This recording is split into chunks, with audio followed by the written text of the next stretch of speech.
आप इसको लाइटली न लीजिए। तो ओके माय डियर स्टूडेंट,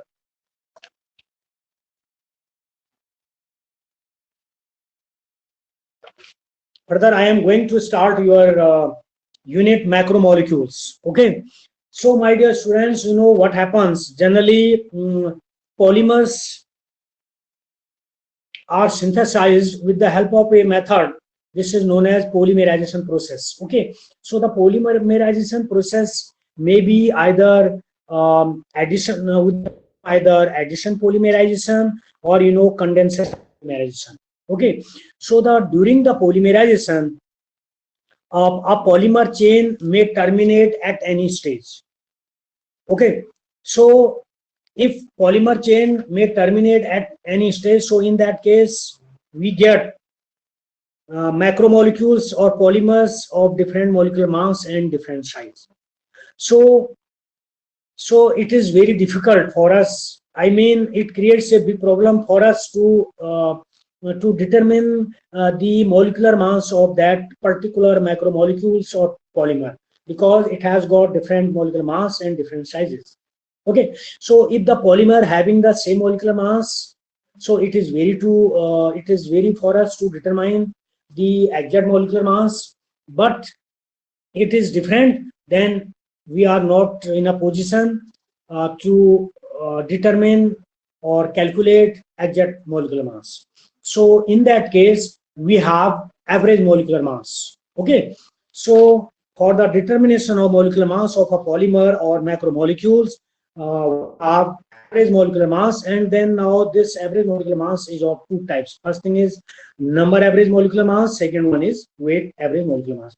तो प्यारे विद्यार्थियों, आप समझ गए होंगे, हमने ये कहा था कि जब भी पॉलीमर्स बनाए जाते हैं तो पॉलीमराइजेशन प्रोसेस से बनाए जाते हैं, और ये जो प्रोसेस होती है या तो कंडेंसेशन होता है या एडिशन होता है, परंतु होता क्या पॉलीमराइजेशन के दौरान जनरली जो पॉलीमर चेन होती है वो किसी भी स्टेज पर वो टर्मिनेट हो जाती है, और इस प्रकार से उसमें मैक्रोमोलिक्यूल्स प्राप्त होते हैं, उनके अलग अलग साइज होते हैं और उनके अलग अलग मैक्रोमोलिकुलर मास होते हैं। तो इस प्रकार से क्या होता है कि जो पॉलीमर होता है उसमें अलग अलग प्रकार के मैक्रोमोलिक्यूल्स और उनके अलग अलग क्या होते हैं, मॉलिक्यूलर मास होते हैं। तो इस प्रकार से ये कि एक मॉलिक्यूलर मास कैलकुलेट करने के लिए ये एक बहुत ही विचित्र हमारे सामने समस्या खड़ी आती है, बहुत कठिन ये प्रॉब्लम हो जाती है। Okay, it creates big problem for us.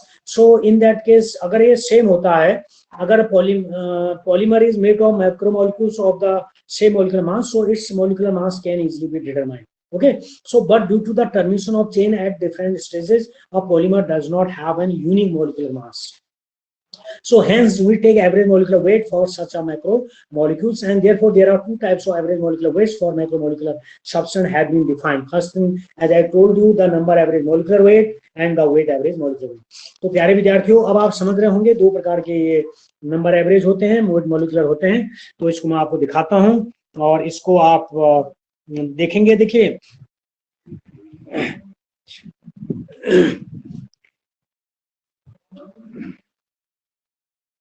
ये आप देख रहे होंगे ना, तो आप ये देख रहे हैं, तो मॉलिक्यूलर मास ऑफ पॉलीमर्स ये आपका टॉपिक है। कैसे आप कैलकुलेट करते हैं ये मैंने आपको ऐसा बता दिया। मैंने लिखा है polymers are synthesized by the polymerization process. This process involve either condensation or addition polymerization. During the polymerization, the polymer chain may terminate at any stage, resulting in the formation of macromolecule of different size and molecular mass. Therefore, a polymer may consist of various macromolecules of different molecular masses. This creates a big problem in the determination of molecular mass of polymer. If a polymer is made of macromolecules of the same molecular mass, its molecular mass can easily be determined. But due to the termination of chain at different stages, a polymer does not have a unique molecular mass. Okay, hence we take average molecular weight for such macromolecular substance. Therefore, there are two types of average molecular weights or macromolecular substance have been defined: the number average molecular weight, the weight average molecular weight. तो इस प्रकार से notes मैंने आपको दिखाए, ये जो है आपको नोट भेजे जाएंगे, ठीक है, ये आज शाम को भेजे जाएंगे नोट्स, तो आप ध्यान दीजिएगा, नोट्स बनाना शुरू कर दीजिएगा।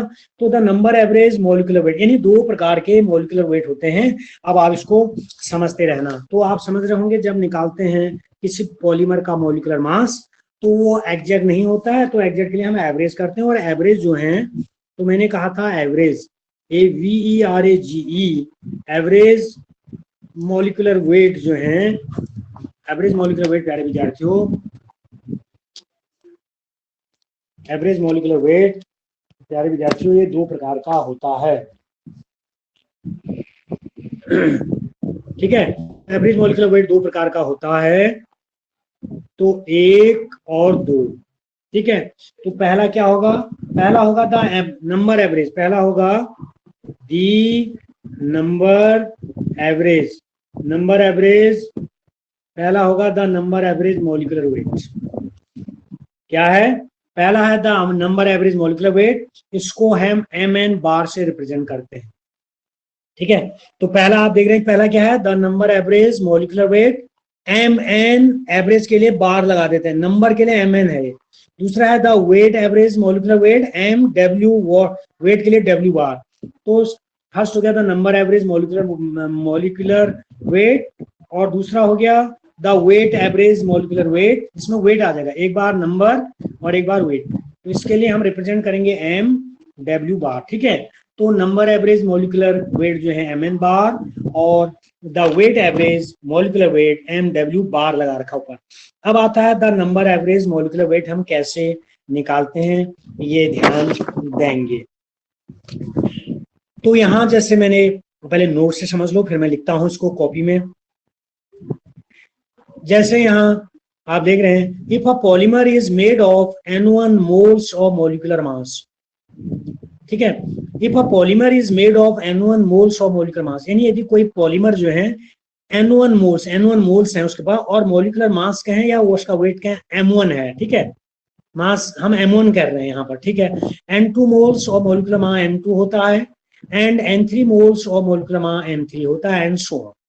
ठीक है, तो पॉलीमर का N1 मोल्स हैं तो मॉलिक्यूलर मास M1 है, और N2 मोल्स हैं तो मॉलिक्यूलर मास M2 है, और N3 मोल्स हैं, मॉलिक्यूलर मास M3 है, and so on. So now we know. अब देखो मैंने आपको कई बार बताया मोल क्या होता है, मोल को स्मॉल एन से रिप्रेजेंट करते हैं, mole equal to weight upon molecular mass या मॉलिक्यूलर वेट m होता है, यानी n बराबर w अपॉन m होता है, जैसे कि आप जानते हैं, और and I have told you many times in the class और online also. Okay, so mole means weight of the given substance upon its molecular mass or molecular weight. So n small n equal to w upon m. ठीक है, okay, so therefore now cross multiply, therefore weight equal to, अगर cross multiply करें w बराबर n into m हो जाएगा, so that is weight equal to mole into, ये w निकालेंगे तो वेट, ये मोल इंटू मॉलिक्यूलर मास आ जाएगा m, तो that is w equal to n into m आ जाएगा, इस प्रकार से आप देख रहे हैं। ठीक है, तो फिर हम जब आगे चलते हैं फिर क्या होगा, therefore the total weight of all macro molecules present, तो पूरा जो मैक्रो मॉलिक्यूल्स है उसका वेट कितना हो जाएगा, is equal to N1 moles है, M1 वेट है, तो N1 M1 plus N2 M2 plus M3 इस प्रकार से हो जाएगा। सो देयरफॉर नाउ, परंतु we know we know Mn bar equal to total weight upon total number of moles. तो Mn बार यानी number average molecular weight, number average molecular weight equal to उसका जो वेट है total weight upon total number of moles, number में है ना, तो total weight upon total number of moles. So therefore Mn bar equal to, तो total weight आपको बताया इधर कैलकुलेट कर रखा है, N1 M1 plus N2 M2 plus लिखा upon total number of moles N1 plus N2, ये थी, ये हो गया। फिर जब आगे हम चलते हैं, ठीक है, फिर हम लिखते हैं if N1 N2 N3 etcetera are the corresponding number of molecules and Na is the Avogadro number, यदि N1 एंड N2 जो है ये नंबर ऑफ मॉलिक्यूल्स हैं, है ना, नंबर ऑफ मॉलिक्यूल्स यानी है उसके मॉलिक्यूल्स हैं N1 N2 मोल्स के साथ जो है N2 और N3 मोल के N3 है, number of molecules, and Na is the A है, small A, Na Avogadro number. So therefore we have Mn बनेंगे, तो देयरफॉर Mn वेट कैलकुलेट करेंगे तो कैसे आ जाएगा, तो नंबर, इसका नंबर आ जाएगा, तो Mn बार इक्वल टू हो जाएगा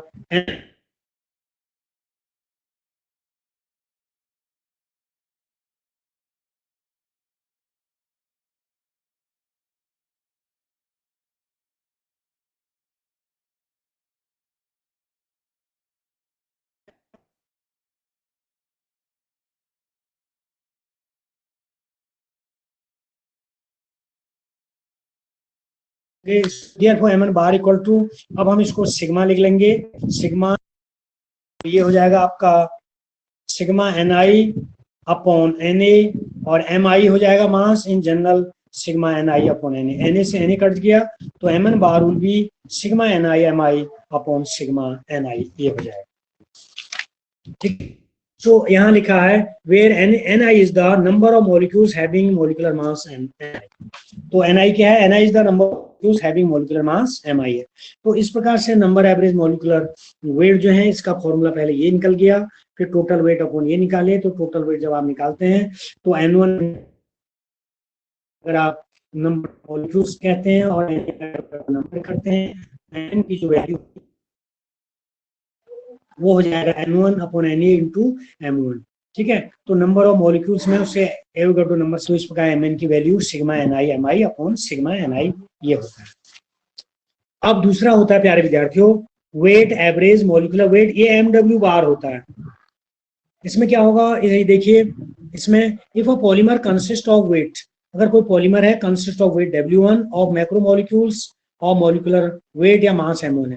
कोई पॉलीमर है उसका वेट W है और उसका मॉलिक्यूलर मास या वेट m1 है। सिमिलरली वेट W2 और macromolecular mass m2 and weight W3 और macromolecular mass molecular weight m3 and so on. तो देयरफॉर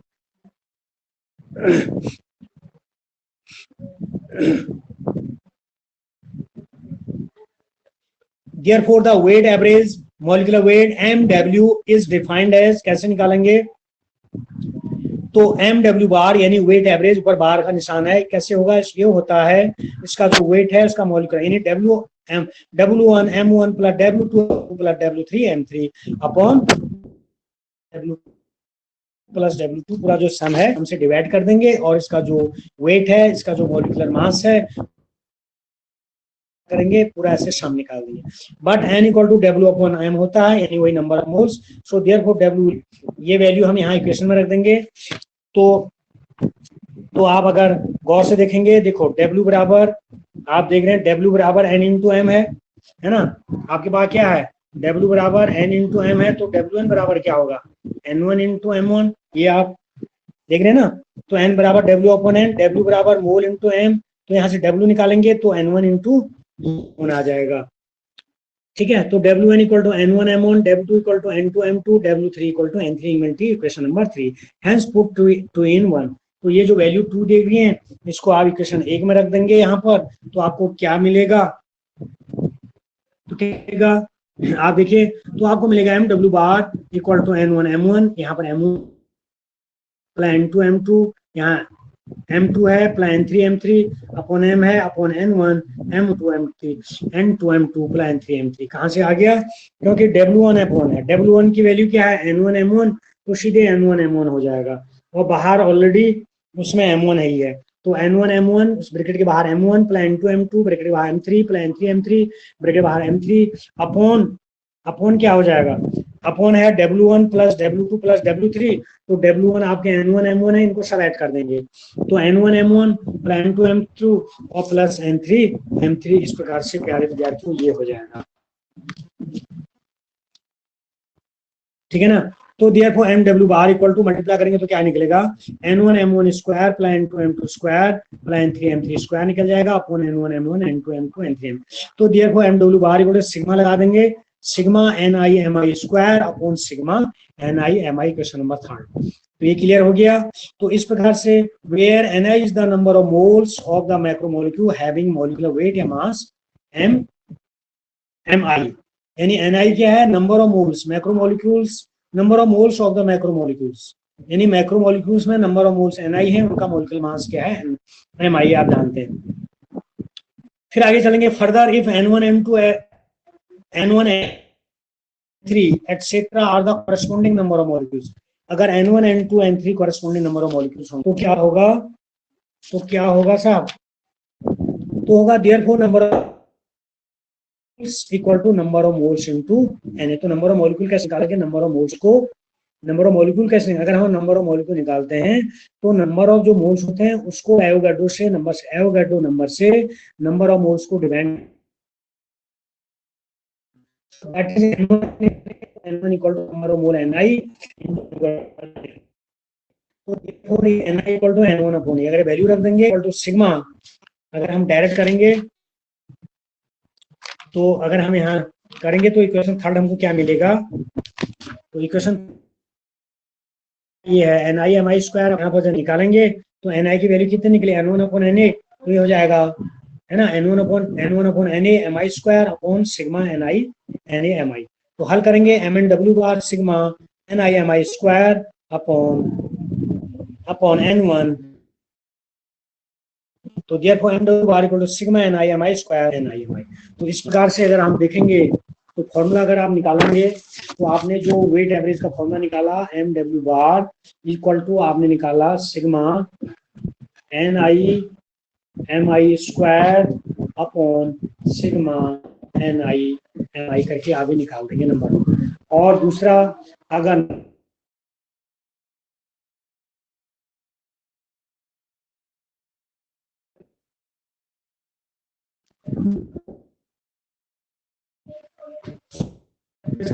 था वो सीधे सीधे था sigma N I upon sigma N I. तो कुल मिलाकर अगर आप गौर से देखेंगे तो number average molecular mass M N या number average molecular weight M N bar equal to sigma N I upon sigma N I. अगर वेट में लेंगे एम डब्ल्यू तो ये सिग्मा एन आई इसमें भी है एन आई, इसमें एम आई है, इसमें एम आई स्क्वायर है, तो इसमें एम आई से मल्टीप्लाई करेंगे वेट में, तो सिग्मा एन आई एम आई ऊपर हो जाएगा मल्टीप्लाई तो एम आई स्क्वायर, नीचे वाले में क्या था सिग्मा एन आई था तो आप एम आई से मल्टीप्लाई डिवाइड भी कर दीजिए, इसको किसको नंबर एवरेज को एम आई से डिवाइड भी कर दीजिए मल्टीप्लाई भी कर दीजिए, तो ये फॉर्मूला मिल जाएगा M W bar sigma N I M I square upon sigma N I M I. तो प्यारे विद्यार्थियों इस प्रकार से मैंने आपको ये सब ये आपको मिल गया है, इसका आपको नोट भेजा जाएगा, ठीक है कल तक नोट भेजा जाएगा। तो इस प्रकार से हमारा ये नंबर एवरेज मॉलिक्यूलर और वेट एवरेज ये मॉलिक्यूलर ये कंप्लीट हुआ। अच्छा अगर मैं एक छोटा सा क्वेश्चन आपको ये दूं, ठीक है, suppose a polymer contain two molecules, कोई पॉलीमर है उसमें दो प्रकार के मॉलिक्यूल्स हैं, मास 10,000 30,000 इन द नंबर रेशियो 1:2। एक हमारे पास पॉलीमर है ना, एक हमारे पास पॉलीमर है, एक हमारे पास है पॉलीमर जिसमें दो टाइप के मॉलिक्यूल्स हैं और जिनका मॉलिक्यूलर मास 10,000 है और मॉलिक्यूलर मास एक का 30,000 है और रेशियो 1:2 है। तो ये कहता है कि एम एन और एम डब्ल्यू निकालिए, तो कैसे निकालेंगे, ठीक है एक और, तो हम क्या करेंगे सबसे पहले हम एम एन बार का फॉर्मूला निकालेंगे, ये आपको मालूम है N1 M1 plus N2 M2 N1 plus M2, एक और दो के रेशियो में है, number of ratio molecular mass number ratio, ये नंबर रेशियो 1:2 है, तो N1 की वैल्यू यहाँ पर हो जाएगी 1, मॉलिक्यूलर मास 10,000 और प्लस दूसरे की है 2 और ये है आपका 30,000 upon N1 plus N2, N1 मतलब एक मॉलिक्यूलर रेशियो 1 और प्लस 2। तो हल करेंगे तो ये करीब 20,000 और प्लस 3 दूनी कितना है 10,000 है ना, सॉरी 30,000 है, ये तो 30,000 प्लस 60,000 आ जाएगा और आ जाएगा, तो हल करेंगे ये 2,303 इसका इतना आ जाएगा M N bar equal to, ठीक है। तो एम एन बार ठीक है ना, क्या कहा देखो suppose polymer contain two types of molecules, दो प्रकार के मॉलिक्यूल हैं और molecular mass 10,000 30,000 in the number ratio, तो then mn can be calculated as follows, mn bar equal to n1 m1 plus n2 m2 plus n1 plus n2, एक ratio आप दे रहे हैं नंबर और रेशियो 1 and 2 दे रखा है, तो 1 into 10,000 प्लस 2 into 30 1 plus 2 हल करेंगे तो 2,333 आंसर आएगा। एंड एम डब्ल्यू बार निकलेंगे, आपको मालूम है N1 M1 स्क्वायर होता है plus N2 M2 square plus N1 M1 plus N2, तो N1 आपका 1 into 10,000 whole square plus similarly 2 into 30,000 whole square और 1 into 10,000 प्लस 2 into 30,000, जिसका हल करेंगे तो ये आ जाएगा 27,142.1 यानी 27,142.8। इस प्रकार से ये न्यूमेरिकल विद्यार्थी। अब हम आगे देखो बच्चे लेफ्ट हो रहे हैं, एक लेफ्ट हो रहा है, पता नहीं कौन सा जो लेफ्ट होगा देर में अब हम अगला टॉपिक चलते हैं। आज मैं इसको भेज दूंगा, आप समझ में आ गया होगा। ठीक, समझ में नहीं आएगा तो फिर अगले दफे फिर पूछ लेना। ठीक है, अब है हमारा अगला methods of molecular weight determination of macromolecular polymers. Methods of molecular weight determine, जो मैक्रोमोलिक्यूल्स हैं यानी पॉलीमर्स हैं, उनका मॉलिक्यूलर वेट कैसे डिटर्मिनेशन है, बहुत इंपॉर्टेंट टॉपिक है, इसमें से क्वेश्चन आता है। और ये 4 प्रकार के मेथड होते हैं, ध्यान दीजिएगा। ठीक है, the following methods are generally use to determine the molecular weight of macromolecules. ठीक है, तो methods of molecular weight macromolecular जो पॉलीमर है उसका मॉलिक्यूलर वेट निकालना है। तो ठीक है ना, आपके यूनिट में मैक्रोमोलिक्यूल्स है, बहुत इंपॉर्टेंट है, आपके लेसन में सिलेबस में भी देखना, ये मिलेगा, मैं सिलेबस भी भेज दूंगा। तो मैक्रोमोलिक्यूल्स के मॉलिक्यूलर वेट को निकालने के लिए 4 मेथड होते हैं। The following method generally use to determine the molecular weight macro, कौन कौन? पहला है आपका first is osmotic pressure method, second है आपका विस्कोसिटी मेथड, थर्ड है आपका लाइट स्कैटरिंग मेथड, और चौथा है आपका सेडिमेंटेशन और अल्ट्रा सेंट्रीफ्यूज मेथड।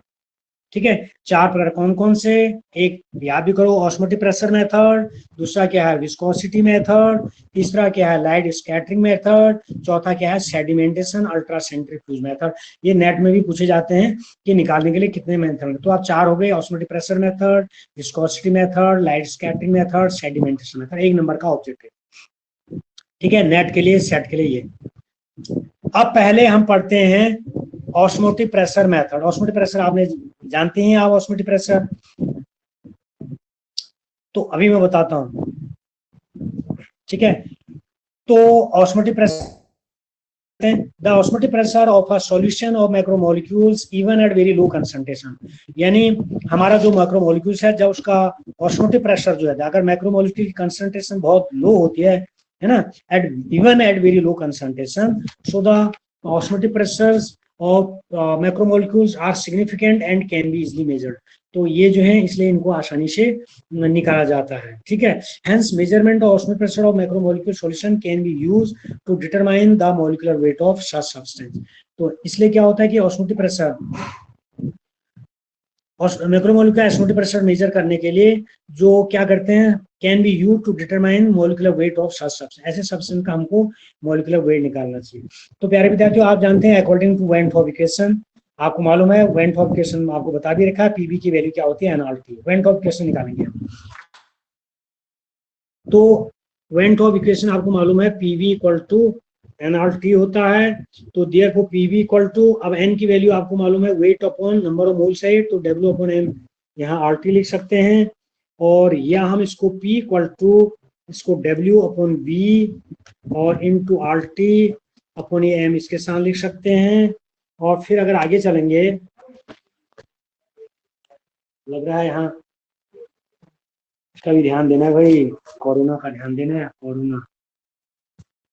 ठीक है, तो ये W upon V R T upon M निकालेंगे, जगह हल करेंगे टीपी, आपको मालूम है वेट अपॉन ये वॉल्यूम जो है ना, ये कंसंट्रेशन भी होता है, तो सी हो जाएगा,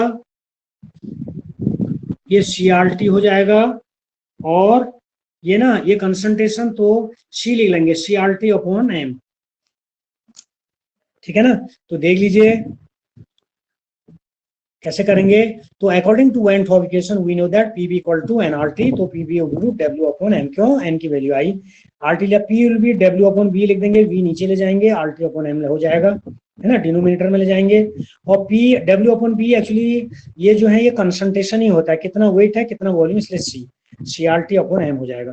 तो अगर हम इसको हम ऐसे भी लिख सकते हैं, P upon C equal to R T upon M, equation number 1। जो आप पी देख रहे हैं ये पी क्या है, क्यों जी, पी क्या है, पी है osmotic pressure of solution, osmotic pressure of solution of macromolecular substance at T kelvin, C equal to concentration of solution, C जो है ये सॉल्यूशन का कंसंट्रेशन है, ग्राम पर लीटर या ग्राम पर सीसी में दिया है, ये भी पी अपॉन सी, इसको बोलते हैं रिड्यूस ऑस्मोटिक प्रेशर, क्या बोलते हैं, रिड्यूस ऑस्मोटिक प्रेशर। एम क्या है, मॉलिक्यूलर वेट ऑफ मैक्रोमोलिक्यूल्स का मॉलिक्यूलर वेट है, आर क्या है, गैस कांस्टेंट। अब आप देख रहे हैं this equation hold 1 holds good only at infinite dilution, ये केवल infinite dilution के लिए लागू होता है. So therefore equation 1 becomes, हमारे पास जो इक्वेशन अगर हम इसको देखें, इसको लिखें तो हम लिखेंगे P upon C, C की वैल्यू टेंस टू जीरो है ना. इनफाइनाइट डाइल्यूशन मतलब बहुत, अगर अनंत आप उसमें पानी मिलाते जाएंगे तो एक अवस्था ऐसी डाइल्यूट हो जाएगा, कंस्टेंट जीरो हो जाएगा. तो P upon C, C tends to zero equal to RT upon M हो गया. Where P upon C tends to zero का मतलब है ये लिमिटिंग, इसको जो है इसको बोलते हैं लिमिटिंग या रिड्यूस ऑस्मोटिक प्रेशर. क्या हो जाएगा? रिड्यूस होगा, क्योंकि आपने कंसंट्रेशन जीरो कर दी. इसको लिमिटिंग बोलते हैं या रिड्यूस ऑस्मोटिक प्रेशर की reduce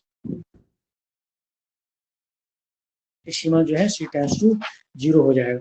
so the osmotic pressure of dilute solution of polymer, यानी जो पॉलीमर होते हैं उनका जो पॉलीमर के जो डाइल्यूट सॉल्यूशन होते हैं उनका जब osmotic pressure is measured eight decreasing concentration, है ना. तो मतलब यह है the osmotic pressure of dilute solution of polymer, polymers के जो डाइल्यूट सॉल्यूशन है उसका ऑस्मोटिक प्रेशर का निकालना हो, इज मेजर्ड, है ना, is measured with the help of decreasing concentration at decreasing concentration. यानी कंसंट्रेशन डिक्रीज किया जब होगा, क्योंकि डाइल्यूट सॉल्यूशन क्या होगा, डाइल्यूट सॉल्यूशन होते रहेगा, कंसंट्रेशन डिक्रीज, तब ऑस्मोटिक प्रेशर ये निकालते हैं. तो ये ग्राफ हम अगर प्लॉट करें, if a graph is plotted between P upon C and C, a straight line is obtained. तो y एक्सिस में अगर हम P अपॉन C ले लें और x एक्सिस में C ले लें तो ये ग्राफ इस प्रकार से, ये ग्राफ ऐसे प्लॉट करके ऐसे आती है. इसका नाम दे दिया A और P. A को अगर हम एक्स्ट्रापोलेट करेंगे डॉट डॉट करके तो यहाँ मिलता है, ये वाला जो पोर्शन देख रहे हैं ये P upon C, C tends to zero. क्यों?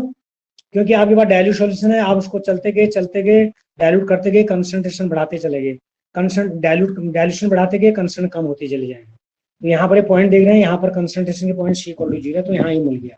तो C अपॉन G मिल गया, तो हम अपने आप ही इसको P upon C, C tends to zero कहेंगे, लिमिटिंग या रिड्यूस ऑस्मोटिक प्रेशर कहेंगे. ठीक है, इसको बोलते हैं एक्स्ट्रापोलेट. तो क्या लिखा? When this line is extrapolated to C equal to 0, जब इस लाइन को C equal to 0 यहाँ पर एक्स्ट्रापोलेट किया, सो क्या होगा? Zero the intercept on P upon C axis, यानी P अपॉन C अगर एक ग्राफ प्लॉट करते हैं P upon C y axis में, कंसंट्रेशन C जैसे मैंने बताया. So when this line is extrapolated C equal to 0, the intercept on P upon C axis gives the value upon P upon C tends to. तो आप देख रहे हैं AB को जब एक्स्ट्रापोलेट करते हैं तो जब y एक्सिस में मिलता है तो किसकी वैल्यू देता है? P upon C, C tends to, इसकी वैल्यू देता है यहाँ पर. फिर क्या होगा? On substituting this value in equation 2, अगर इस वैल्यू को हम इक्वेशन 2 का मतलब हमारे पास ये इक्वेशन है P अपॉन C, अगर इसकी वैल्यू हम यहाँ पर रख देंगे तो ये कैलकुलेट कर सकते हैं. तो ऑन, बहुत सिंपल है, बहुत आसान है, कोई ऐसे नहीं. ऑन सब्स्टिट्यूटिंग, अब क्या करें, ऑनलाइन में ऐसे ही होता है, ऑफलाइन में होते तो बोर्ड में पढ़ाते तो समझ, ये भी समझ में आ जाए, कोई बहुत आसान है, मैं नोट भेज दूंगा. ठीक है बेटा. On substituting this value in question 2, the molecular weight of polymer is calculated. अब since osmotic pressure is a colligative property, osmotic pressure जो है बच्चों ये colligative property है. क्यों? आपको मालूम है colligative property depends on the number of particles, मैंने आपको बताया पहले ही BSc क्लासों में. Since osmotic pressure is a colligative property, it depends on the number of particle पर depend करता है. So the value of molecular weight obtained by osmotic pressure method will be number average molecular weight. तो ध्यान देना, दो चीजें होती हैं, बहुत इंपॉर्टेंट बात बता रहा हूँ. एक होता है नंबर एवरेज, एक होता है वेट एवरेज. ध्यान दो, द नंबर, बहुत इंपॉर्टेंट पॉइंट है, the number average molecular mass of a polymer is determined by making use of colligative properties such as osmotic pressure. यानी जो नंबर एवरेज मॉलिक्यूलर मास है किसी पॉलीमर का, अगर वो निकालना हो तो हम कैसे करते हैं? कॉलिगेटिव प्रॉपर्टीज यानी osmotic pressure. On the other hand the weight average molecular mass of a polymer is determined by making use of properties such as light scattering और अल्ट्राफ्यूगेशन, ये मेथड. ठीक है, तो इस प्रकार से देख रहे हैं, हमने ये आपको ये अध्ययन कराया कि मैक्रोमोलिक्यूल्स वेट डिटरमिनेशन कर सकते हैं. तो ऑस्मोटिक प्रेशर मेथड है जो आपको ये करा दिया गया है, ये आपके कोर्स में है. ठीक है, और तीसरा एक और है, छोटा सा है, कोई ऐसे दिखा नहीं, ये भी हो जाएगा अभी. ठीक है, दूसरा होता है, क्या होता है? विस्कोसिटी मेथड होता है. ये देख लो आराम से नोट्स.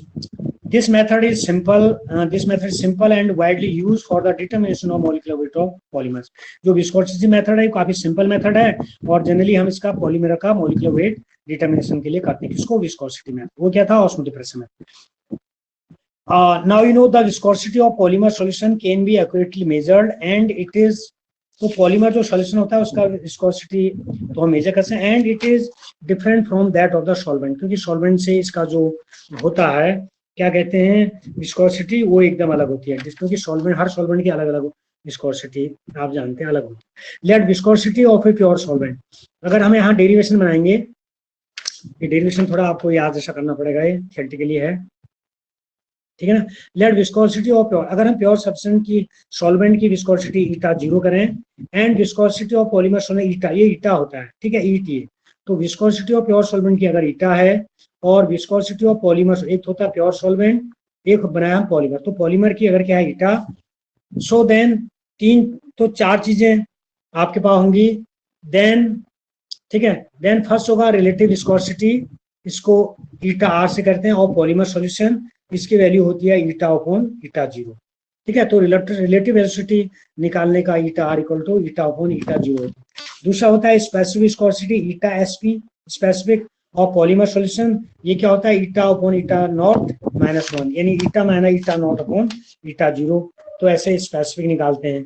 तीसरा होता है रिड्यूस विस्कोसिटी, इन्हें eta reduce R E D लिखा है, ईटा रिड्यूस विस्कोसिटी, तो रिड्यूस विस्कोसिटी होता है equal to specific viscosity per unit concentration. Reduce viscosity का क्या फॉर्म होता है, स्पेसिफिक विस्कोसिटी अपॉन इकाई आयतन, यानी स्पेसिफिक विस्कोसिटी अपॉन वॉल्यूम, है ना, वॉल्यूम इन 1 लीटर, ये reduce viscosity equal to specific viscosity upon volume in litre है, वॉल्यूम इन यूनिट, तो reduce viscosity eta reduce equal to specific viscosity per unit concentration, ये हो जाएगा, this is equal to eta specific upon C. And चौथा होता है intrinsic viscosity eta equal to reduce viscosity when C tends to 0, जब सी tends to 0 होती है तो उसको रिड्यूस विस्कोसिटी कहते हैं, वही आपका इंट्रिंसिक विस्कोसिटी ईटा होता है। So therefore equal to eta R E D reduce, और ब्रैकेट क्लोज लगा C tends to 0, therefore eta reduce, और ईटा रिड्यूस की वैल्यू हमने यहाँ पर पढ़ी है ईटा स्पेसिफिक अपॉन सी, तो यहाँ रख देंगे ईटा स्पेसिफिक अपॉन सी, इसको क्लोज कर देंगे, सी टेंड्स टू 0, ठीक है। So therefore the intrinsic viscosity is related, आप देख रहे हैं intrinsic viscosity is related to molecular weight of polymer according to following equation, तो जो इंट्रिंसिक वेलोसिटी होती है उसका पॉलीमर का जो मॉलिक्यूलर होता है उससे रिलेशन होता है, ये भी आपको याद करना पड़ेगा, concentration of eta equal to K into M की पावर ए, जो के है ए है ये तो कांस्टेंट है, मॉलिक्यूलर वेट है, तो इस प्रकार से प्यारे विद्यार्थियों ये आपने विस्कोसिटी मेथड फॉर्मूला देखा आपने, relative viscosity and eta R eta naught, specific viscosity eta upon eta naught -1, फिर reduce viscosity equal to specific viscosity upon unit concentration in eta specific, फिर इंट्रिंसिक विस्कोसिटी ये निकाल देंगे, reduce viscosity C tends to 0 यानी eta red C tends to 0, eta specific C tends to 0, but intrinsic viscosity molecular weight eta equal to K M into A, K and A R constant and is the molecular wait. So now if a graph is plotted, so if a graph is plotted between eta reduced and c, a straight line is obtained. तो अगर हम y axis में eta reduce इस पे वो कर दें viscosity और x में c करें तो ये स्ट्रेट लाइन आती है, अगर इसको एक्स्ट्रापोलेट करेंगे तो ये वैल्यू मिलती है, यहाँ पर c टेंड्स टू 0 होता है, इसको eta reduce c tends to 0 या eta इसको बोलते हैं। तो यहाँ लिखा है मैंने this line when extrapolated to C tends to 0, अगर पीछे को मिलाते हैं extrapolated the intercept on eta reduce X gives eta, ठीक है, तो जब ये वैल्यू होती है रिड्यूस तो ये किसकी वैल्यू देता है, ईटा के बराबर है, इक्वल ईटा की वैल्यू ये दे दी। दस नोइंग, अब हम क्या करें, thus knowing K a and eta molecular weight M of polymer is calculate, इस प्रकार से हम आप देख रहे हैं, ठीक, आप हमको ये ग्राफ आप देख रहे हैं, ये ईटा यहाँ से ग्राफ से मिल गया, ये वैल्यू पुट कर देंगे तो मॉलिक्यूलर मास यहाँ से निकाल सकते हैं। तो देयरफॉर अगला पॉइंट यहाँ लिखा molecular weight of polymers obtained by viscosity method lies between m1 and m2, तो इस प्रकार से इससे जो मॉलिक्यूलर वेट जब निकालते हैं विस्कोसिटी मेथड से, तो ये जो है नंबर एवरेज और वेट एवरेज के बीच में आता है, इस कॉल्ड, इसको बोलते हैं विस्कोसिटी एवरेज मॉलिक्यूलर वेट, ठीक है। तो प्यारे विद्यार्थियों, तो प्यारे विद्यार्थियों मैंने आज आपको एक तो नंबर एवरेज मॉलिक्यूलर वेट बताया, वेट एवरेज मॉलिक्यूलर वेट बताया, और उसके बाद मैक्रो मॉलिक्यूल का वेट डिटर्मिनेशन बताया। उसके लिए 4 मेथड बताए। 4 मेथड में से ऑस्मोटिक प्रेशर मेथड है, दूसरा विस्कोसिटी मेथड है, तीसरा लाइट स्कैटरिंग मेथड है, चौथा सेंडिमेंटेशन मेथड है, जिसमें से ऑस्मोटिक प्रेशर मेथड और विस्कोसिटी मेथड मैंने आपको कर दिया। ठीक है, तो इसके मैंने जो नोट्स बनाए हैं, तो इस प्रकार से मैं जो है कल तक या तो शाम तक टाइम मिलेगा तो शाम तक में सारों जो है आपको ये भेज दूंगा। तो इस प्रकार से हमारा ये मैक्रोमोलिक्यूल्स का ये डिटर्मिनेशन कंप्लीट हुआ। इसको अच्छे से करें और रिवाइज करें और पढ़ें। ठीक है, और जो नंबर एवरेज मॉलिक्यूलर वेट है, वेट एवरेज, इसको मैं एक दूसरा मेथड भी इसमें आपको करा सकता हूँ अगले टर्न में। इसका एक छोटा सा मेथड या मैं आपको नोट भेज दूंगा या मैं करा ही दूंगा यहाँ ऑनलाइन। ये भी बहुत अच्छा मेथड है, सरल मेथड। अगर एक आपको टफ लग रहा होगा, एक मेथड और है मेरे पास। ठीक है, तो इस प्रकार से हमारा ये हमारा पूरा इतना ये कंप्लीट हो गया है। ठीक है, और बाकी आप मैक्रोमोलिक्यूल्स ये पढ़ते रहें। ठीक है, और ठीक है, थैंक यू वेरी मच। इतना ही करेंगे, ज़्यादा नहीं करेंगे। और क्योंकि ऑनलाइन में ज़्यादा हो सकता है, कई बच्चों का सिग्नल भी नहीं मिलता है, नेट प्रॉब्लम होती है। और हम लोग भी सवेरे से पढ़ा रहे हैं, बीएससी में पढ़ा रहे हैं, एमएससी में आप लोगों को पढ़ाई दिया। ठीक है, तो इतना पढ़ाते रहेंगे आपको, तो इससे काफ़ी कुछ हो जाएगा। तो अपना फिजिकल केमिस्ट्री में मैक्रोमोलिक्यूल का नोट्स आपने बना दिया होगा। और कल आपने पॉलीथीन, पॉलीप्रोपिलीन और आपका कोपॉलीमर और होमोपॉलीमर, उसके बाद क्लासिफिकेशन ऑन द बेस, खाली केवल हेडिंग बाद में कराएंगे। और उसके बाद पॉलीप्रोपिलीन के अलावा हमने ये चीज़ें आपको कल कराई थी, है ना। और उसके बाद आपका ये एथिलीन में low density polythene, high density polythene कल बताया था। उसके बाद जिगलर नट्टा कैटलिस्ट, उसका फॉर्मूला बताया था। ठीक है, सब ट्राइएथिल एल्यूमिनियम और वो टेट्राक्लोरो टाइटेनियम टेट्राक्लोराइड, इस प्रकार से ये फॉर्मूला होता है। इनको आप याद करते रहें, अपने नोट्स बनाते रहें। ठीक है, हाँ, ऑस्मोटिक देखो, ऑस्मोसिस क्या होता है, आपके पास एक सॉल्यूशन है। ठीक है, एक एक क्या है, एक सॉल्यूशन है, उसकी कंसंट्रेशन कम, एक सॉल्यूशन ज्यादा होता है। तो क्या होता है, ऑस्मोसिस का मतलब होता है osmotic to push the movement of particles from lower concentration to higher concentration. ठीक है, इसको ऑस्मोसिस कहते हैं। द फ्लो ऑफ यानी solvent molecule, the flow of solvent molecule from lower concentration to higher concentration, या dilute concentration to dilute solution to concentration solution, या low, जिसमें लो होगा हाई होगा। ठीक है, दिस इज लो और high, this is known as osmosis. अब osmotic pressure क्या होता है, देखिए दो सॉल्यूशन है। एक में माना लेफ्ट में आपने जो है उसमें डाइल्यूट सॉल्यूशन लिया है, और एक में कंसंट्रेट सॉल्यूशन लिया, बीच में मेम्ब्रेन आपने लगा दी। ठीक है, तो ऑस्मोसिस क्रिया हो रहा है डाइल्यूट सॉल्यूशन से लेके कंसंट्रेशन की ओर डाइल्यूट हो रहा है। तो अब आप क्या करेंगे जो कंसंट्रेट सॉल्यूशन है, ठीक है, लोअर कंसंट्रेशन हायर कंसंट्रेशन है, तो अगर आप ऑस्मोटिक प्रेशर लगा देंगे, तो एक प्रेशर करेंगे, उसको प्रेशर गॉस से मेजर करेंगे, इतना ज्यादा प्रेशर लगाएं कि ऑस्मोसिस की क्रिया ही ना हो, तो हम कहते हैं the pressure which prevent the flow of osmosis is called osmotic pressure. ठीक है, उसको प्रेशर गॉस से मेजर किया जाए, यानी कुछ नहीं है। ऑस्मोटिक प्रेशर मतलब ऑस्मोसिस को रोकने जाता है, उस प्रेशर को हम नाप लेंगे, प्रेशर गॉस से उसको कहते हैं। ठीक है, तो प्यारे विद्यार्थी, आप जानते हैं ऑस्मोसिस क्रिया, आपने अंडे का एग्जांपल भी सुना होगा। ये फूला हुआ अंडा होता है, एक श्रिंक किया हुआ अंडा, मतलब क्या होता है, ये अंडा होता है, उसके बाहर कैल्शियम कार्बोनेट होता है, एक को नमक के पानी में डाल देते हैं। तो जो नमक के पानी में डाल देते हैं, तो हम उसका कवर निकाल लेते हैं पहले, एच कंसंट्रेट एचएल में डाल के कवर निकाले, एक को नमक के पानी में डाल देंगे, पानी में। तो जो नमक के पानी वाला है, नमक के पानी का कंसंट्रेशन तो ज्यादा है। नमक के पानी के केस में क्या होगा, कम से ज्यादा, नमक के अंदर कंसंट्रेशन कम है, बाहर ज्यादा है, तो वो लोअर टू हायर फ्लो होगा, तो अंडे के अंदर का कंसंट्रेशन फ्लो करेगा अंडे की ओर, तो अंडा सिकुड़ जाएगा।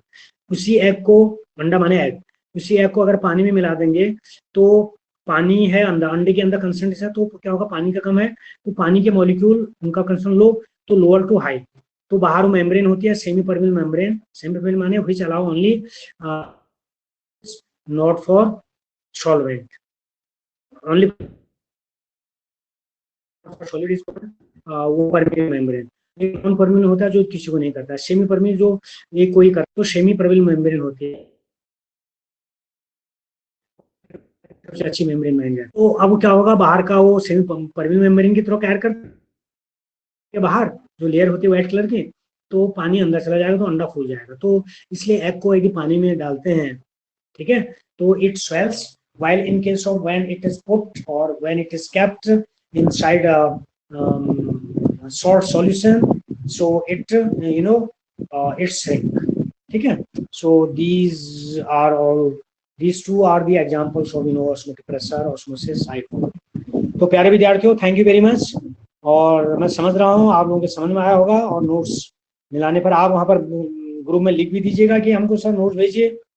ठीक है, तो ठीक है, that is all today and bye, have a nice day.